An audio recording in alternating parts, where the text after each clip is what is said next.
Ghost. The explosion.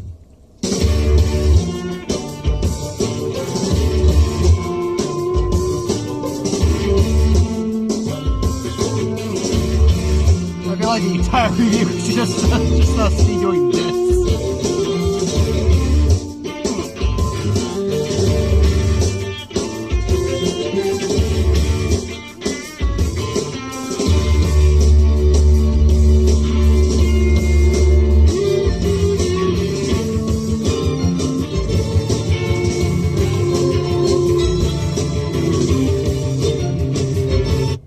I don't know. This is a relatively long song. Yeah, we're not playing that whole thing through the review. No.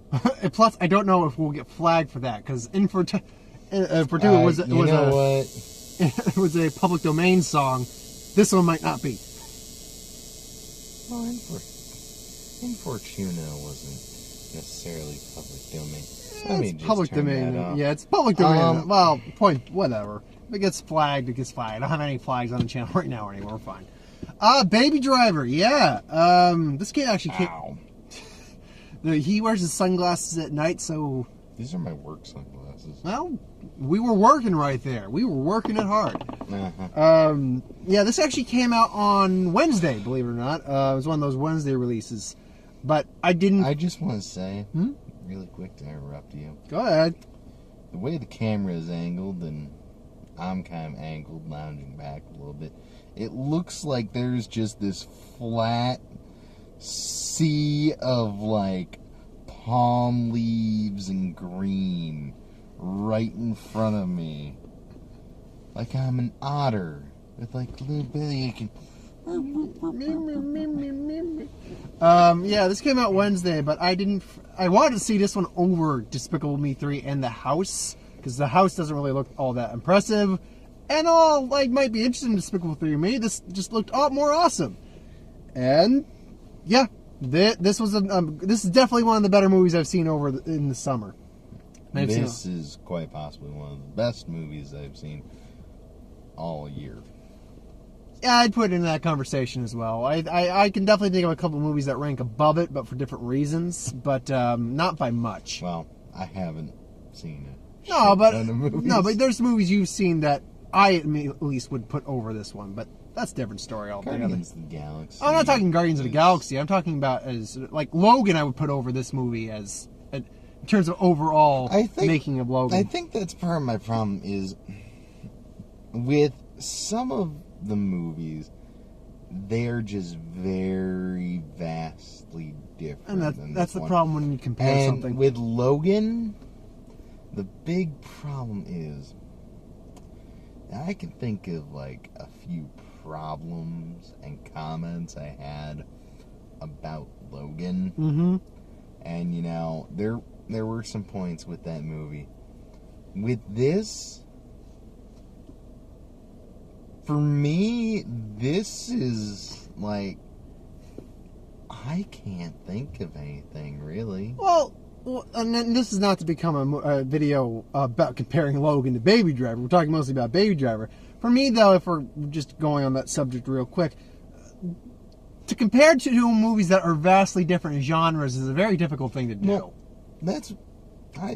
it's not just Logan, it's overall. Yeah. Most other movies, like if I compared this to Guardians of the Galaxy or some other movies I've seen so far this year, I can think of flaws you have. Of other flaws or problems or whatever else. With this, I can't really think of any. I mean, the story is what they basically play it out to be. They explain in the trailers is Baby, Baby's actually not his real name, but whatever. It's the spoilers review. Change his name's Miles. You know what? I would have preferred it to be Baby, honestly. One Miles does, I think, is kind of cute, given the fact that he's the driver. Yeah. But this, for me, feels like somebody was playing Grand Theft Auto Online, and they're with a bunch of people who role play the game, and they set up one guy to always be the driver, and the guy who's the driver came up with this character and this backstory and everything else, and this is his fan fiction. You know, when you bring this up, I feel like this is Grand Theft Auto the movie in some respects. It's close anyway. For me, it's kind of a mix of if you took Grand Theft Auto Online / Grand Theft Auto 5, then threw in Grand Theft Auto Vice City, because you got a bit of the 80s feel in there. Oh yeah, a little bit of 70s in there too. Yeah. And then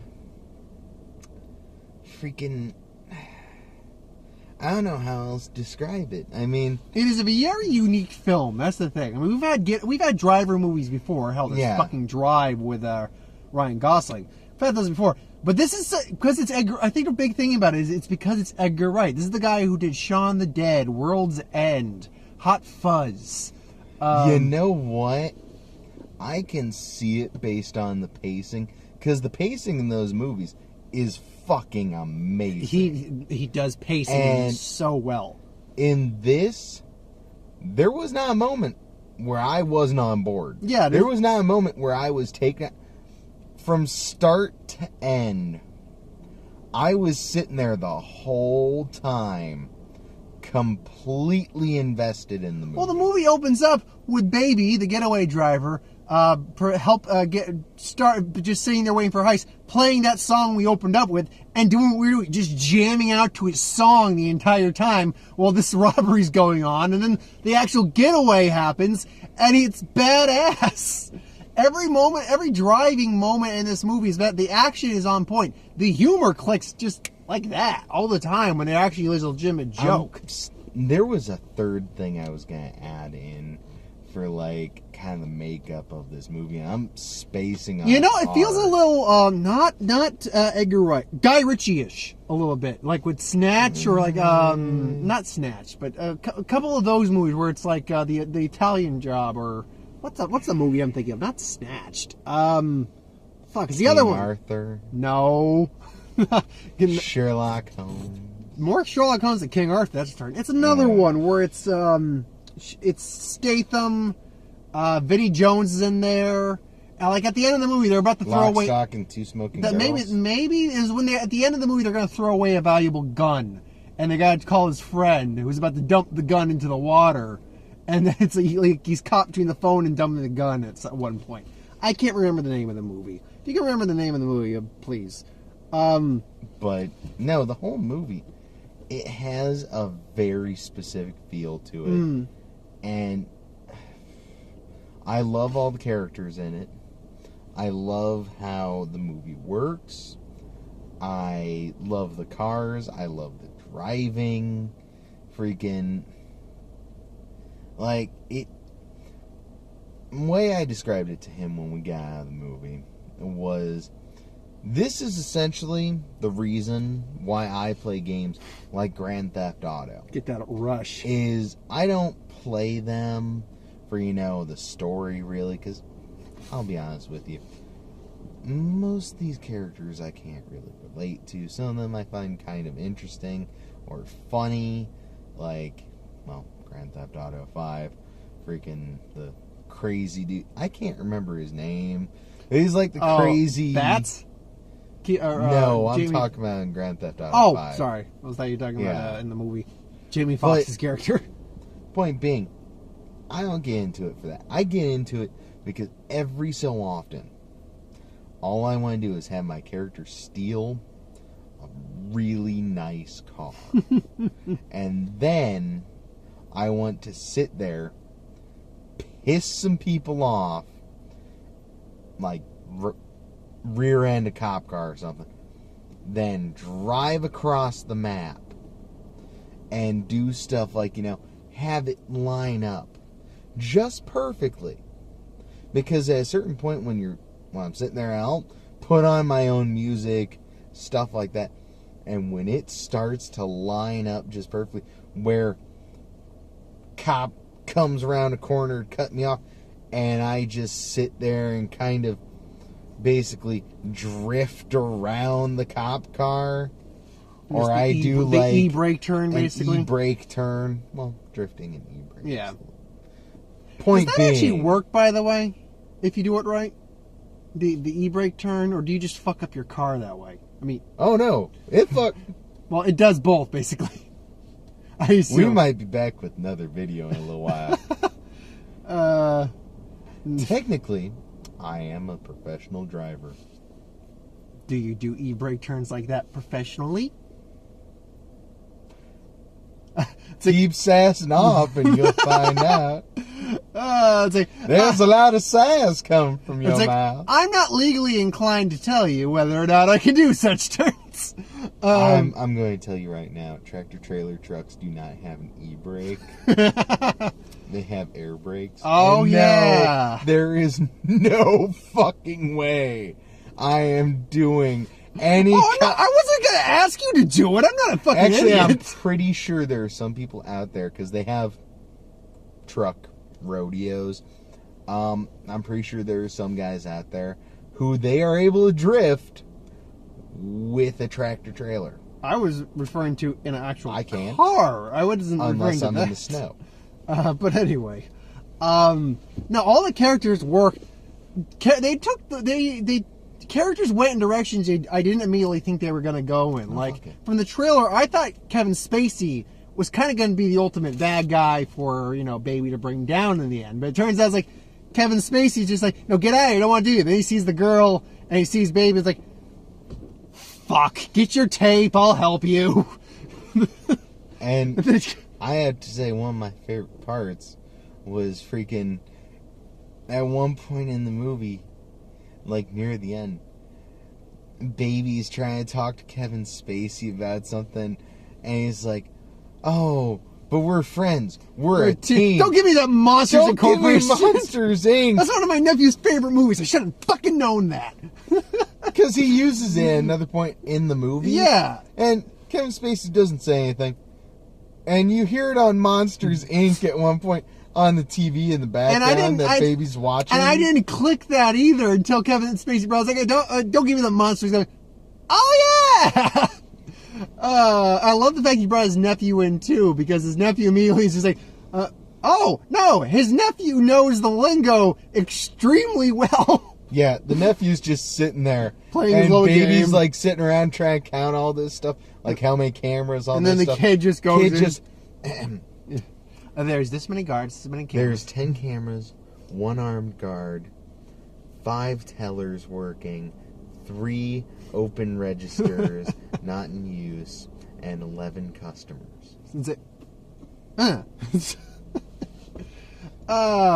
Jamie Foxx is freaking insane in this movie. Like, he is one of those. I like him. Oh no, I liked his character in the sense that he is that hardcore, almost psychotic criminal. I think every so often, every actor really wants a role. Yeah. Where, They, you know what? I think, in a way, this may have gotten started mildly by the late Heath Ledger, where every actor wants now to play a bad guy at least once. wants, not necessarily a bad guy, but wants to play that crazy, That like every unhinged serious guy. actor wants to play the really crazy the guy. unhinged character. Everyone wants to play that once. one time. Yeah, I think you're exactly right on that.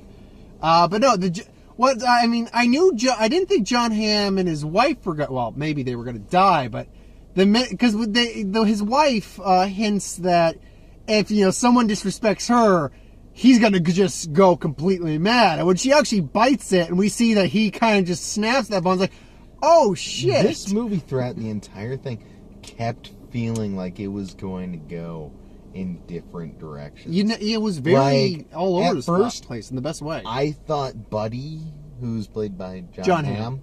He was I thought great. I Buddy- loved him. I I thought loved Buddy him. was going to kill freaking Jamie Foxx. Jamie Foxx's Bats, that's what they character, called him. Bats. Leonard. No. Nope. Baby kills him, skewers his ass on a fucking pole. Oh, that... When I first saw it, I'm sitting there like, is Baby going to run into that right now? What's going on here? And then when he finally does, holy shit. When shit hits the... Basically what it is it's kind of like a Final Destination A little bit, yeah. scene That's a perfect way to put it. where there's this construction truck in front of them with some rebarb hanging off the back, unsecured, by the way, in a very bad fashion. Very But for dangerous. some That man reason, should they have still been have fired. the God. red flag on it. Yeah. But Guy had some to do part rebar of the hanging job, off right? the back of this truck. Baby's sitting there. He's looking at it.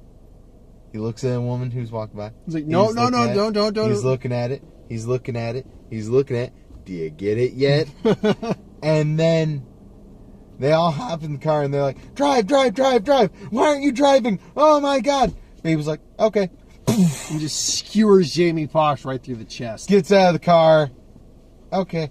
And honestly, my initial thought in a scene like this that I could see happening in other movies or something else like that is, my initial thought is, John Hamm in that situation, I would think, would be like, what the fuck? Boom. But the thing And run away. But the thing is, at that point, him and Baby were actually really cool for the most part up until things started going sour. And until his wife got killed, he wasn't trying to kill Baby. He just wanted him and his wife to get out of there. The minute he got his wife killed, that's when he just saw red and wants Baby dead. And once he went into that mode, he was just... Fuck, I just realized. When he's in the cop car, everything is red. I didn't realize it I tied didn't even to... figure that out. I didn't realize it tied to a line later of seeing red. Yeah. Because that's one of those scenes when he's sitting in the cop car like this and it's just this red glow on him.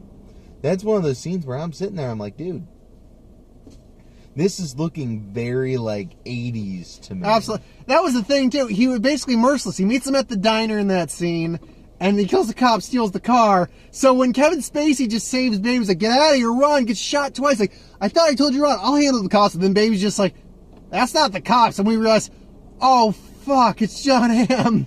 And even he's just like, oh, fuck. I will say we are jumping all over the place. Oh, but yeah. That's because the movie's all over the place this in is some ways. a movie that is very hard to go beat for beat. Yeah. Not hard to keep track of when you're watching it. It's hard to have a linear when you storytelling. watch it, it Or all explanation, I should say. fits together. Yeah. But when you're trying to explain it and relay it, it's hard to explain everything. Yeah. Because we would have to sit here and For go hours. over every little scene. We did have to laugh when John Hamm finally bites it. Baby shoots him in the leg. He falls off a parking garage level onto the burning car, which then explodes. Yeah. No, there were a couple other scenes that I remember laughing at. Oh, we were laughing at a couple. Absolutely. Oh, there was one where he steals this old woman's Oh yeah, he steals her car. He does a half donut And then gives her spins around, purse. throws her purse to her, And she's and like, goes, "I'm "What?" sorry," and drives And away. she's like, she "What looks the after him, fuck?" then looks up. What the fuck? The soundtrack. Gotta talk about the soundtrack real quick. You think the Guardians of the Galaxy movies have amazing soundtracks? My fucking... Oh, you're about to list off every song that's on the soundtrack, aren't you? No, close. this is a playlist someone put together. Oh. The official soundtrack that I could find just had the special songs Because... made for the movie. But the thing is that I couldn't even list all the songs because there are so many.